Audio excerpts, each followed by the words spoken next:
ഓം തപോവനം ശ്രീ സത്യസായി സച്ചരിതം അധ്യായം 8 ജഗദീശ്വരൻ. പഞ്ചഭൂതങ്ങളും അവിടുത്തെ നിയന്ത്രണത്തിൽ.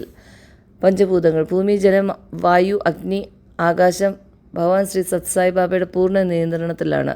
കുറച്ച് സംഭവങ്ങളിൽ നിന്നും ഈ പ്രസ്താവനയുടെ സത്യസ്ഥിതി നമുക്ക് നിർണ്ണയിക്കാനാകും. അഗ്നിയിൽ നിന്നും രക്ഷണം.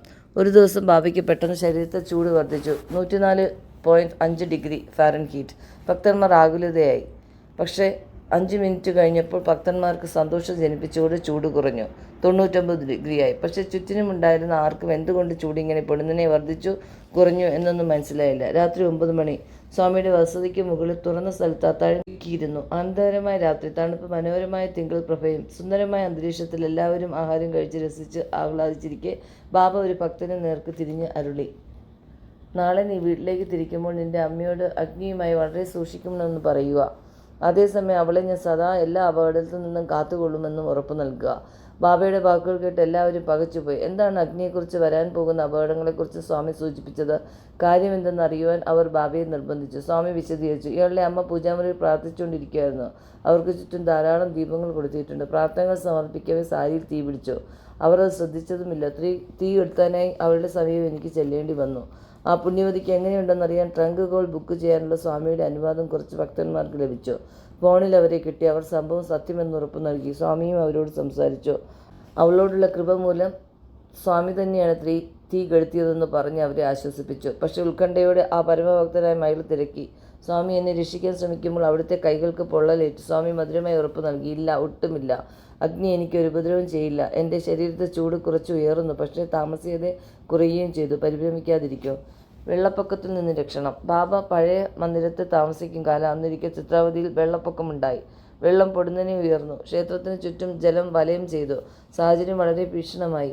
വളരെ കുറച്ച് സമയത്തിനുള്ളിൽ മഴവെള്ളം വീട്ടിനകത്ത് അടിച്ചു കയറി സർവ്വതും വിഴുങ്ങും. ആ നിമിഷം ബാബ ഒഴുകുന്ന ജലത്തിലേക്ക് നടന്നു വന്നു. അവിടുന്ന് അരുളി: മതി മതി, ഇനി പുറകോട്ട് പോകൂ. ഉടൻ തന്നെ ജലപ്രവാഹം പിന്തിരിയുവാൻ തുടങ്ങി. നേരത്തെ പ്രസ്താവിച്ചതുപോലെ ആദ്യമായി വേദപുരുഷ സപ്താഹ ജ്ഞാനയജ്ഞം നടക്കുന്ന സമയം. ആയിരക്കണക്കിന് ഭക്തജനങ്ങൾ പ്രശാന്ത നിലയത്തെ തടിച്ചുകൂടിയിരിക്കുന്നു. പൂർണ്ണാഹുതി ആകാറായി. ആകാശം ഇരുണ്ട്. കനത്ത മേഘക്കൂട്ടങ്ങൾ ഇടിമിന്നലോടെ ആകാശം നിറഞ്ഞു. കനത്ത മഴയ്ക്കുള്ള ഒരുക്കം. ഇന്നത്തെ ഓഡിറ്റോറിയം അന്നില്ല. തുറസായ സ്ഥലത്ത് തടിച്ചുകൂടിയിരിക്കുന്ന ജനങ്ങൾക്ക് മഴ പെയ്താൽ കയറി നിൽക്കാൻ ഒരിടമില്ല. മഴ പെയ്താൽ എല്ലാ പരിപാടികളും സ്തംഭിക്കും. ജനങ്ങൾ വല്ലാതെ അസ്വസ്ഥരായി. ഭക്തജനങ്ങളിൽ ഉത്കണ്ഠ കണ്ട് ബാബ ഉറപ്പ് നൽകി: പരിഭ്രമിക്കാതിരിക്കൂ, മഴ പെയ്യില്ല. ഏതാനും നിമിഷം കഴിഞ്ഞപ്പോൾ കരിമുകിലുകൾ അകന്നു. മാനം തെളിഞ്ഞു. പൂർണ്ണാഹുതി നിശ്ചിത സമയം തന്നെ ഒരു തടസ്സവുമില്ലാതെ ഗംഭീരമായി നടന്നു. ജലം പെട്രോളായി. ഒരിക്കൽ ബാബ ബാംഗ്ലൂരിലേക്ക് പോകുന്ന സമയം യാത്രക്കാരിൽ ചിക്ബല്ലാപൂർ നഗരത്തിൽ തൊട്ട് മുമ്പിൽ എത്താറായപ്പോൾ വാഹനം നിശ്ചലമായി. പെട്രോൾ തീർന്നതാണ്. അടുത്തതെങ്ങാനും പെട്രോൾ പമ്പുമില്ല. സമയത്തുണ്ടായിരുന്ന കുളത്തിൽ നിന്ന് വെള്ളം കൊണ്ടുവരാൻ ബാബ അരുളി. വെള്ളം കൊണ്ടുവന്നു. സ്വാമി തൻ്റെ തൃക്കൈ അതിലിട്ട് കുറച്ചുനേരം ഇളക്കി. അതിനുശേഷം ആ ജലം പെട്രോൾ ടാങ്കിൽ ഒഴിക്കാൻ നിർദ്ദേശിച്ചു.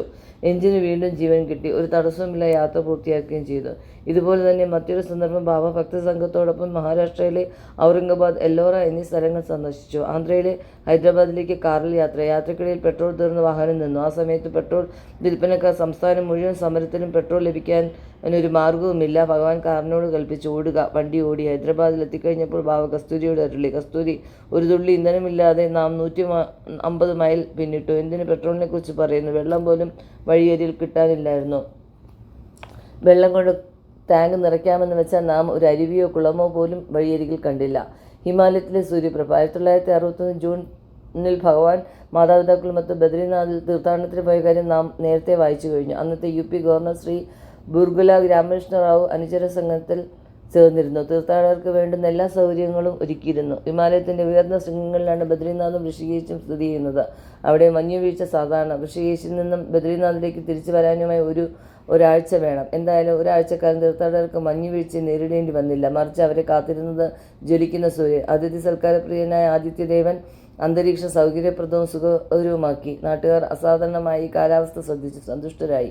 ഈ പ്രതിഭാസം വിജയനവും കഠിനവുമായ ഹിമഗിരി ശൃംഗങ്ങളിൽ സാധനങ്ങളിൽ ഏർപ്പെടുന്ന പുണ്യാത്മാക്കൾ പലരും ശ്രദ്ധിച്ചു. അവർ വളരെ ശരിയായി തന്നെ അനുമാനിച്ചു: ഏതോ മഹത്തായ ആധ്യാത്മിക പ്രഭാവമുള്ള മഹാൻ ഇവിടം സന്ദർശിക്കുന്നു. അതാണ് അസാധാരണമായ സുഖകരമായ ഇപ്പോഴത്തെ കാലാവസ്ഥയ്ക്ക് കാരണം.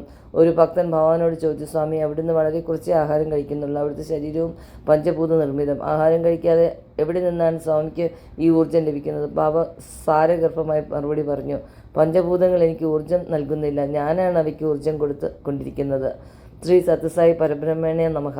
ശാന്തി ശാന്തി ശാന്തി. 8-ാം അധ്യായം സമാപ്തി.